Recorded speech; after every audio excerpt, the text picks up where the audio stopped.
एक समय की बात है। एक पुराने से घर में राहुल अपनी पत्नी, एक नन्ही सी बेटी नव्या और अपने बूढ़े पिता के साथ रहता था। सब कुछ सामान्य चल रहा था, लेकिन हाल ही में उसके पिता की तबीयत बहुत ज्यादा बिगड़ गई थी, इसलिए उन्हें अस्पताल में भर्ती कराना पड़ा।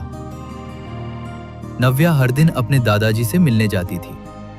वो दादाजी की बहुत लाडली थी। एक दिन अस्पताल में दादाजी ने उसका नन्हा हाथ थामा और कमजोर सी आवाज में बोले, नव्या बेटा, मुझे यहाँ नहीं रहना। ये जगह मुझे काट खा रही है।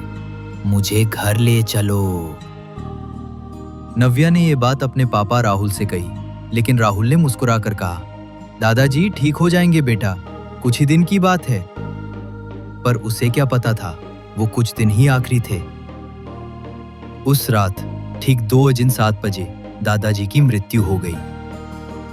कुछ हफ्ते बीत गए, घर फिर से शांत हो गया था, या शायद सिर्फ बाहर से। 2 महीने बाद एक रात राहुल अचानक उठ गया।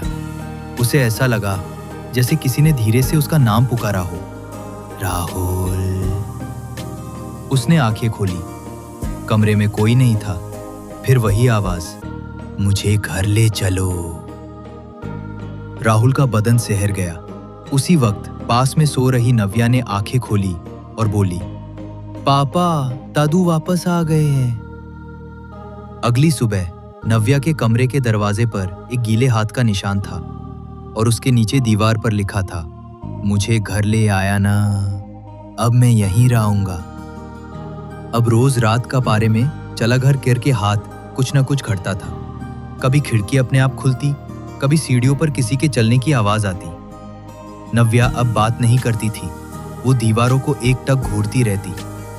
राहुल समझ गया था, अगर उसने घर नहीं छोड़ा तो शायद वो अपनी बेटी को खो देगा। और एक रात राहुल ने फैसला किया, ये घर अब हमारे रहने लायक नहीं है।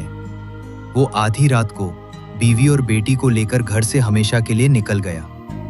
कई जगह घर बदले, हर बार नया किराया, नया पता, लेकिन ऐसा डर, वैसा सन्नाटा फिर कभी नहीं मिला। राहुल ने सोचा सब खत्म हो गया, लेकिन उसे क्या पता था, जिस दरवाजे को उसने बंद समझा था वो अंदर से अब भी खुला था और कोई वापस आने को तैयार था।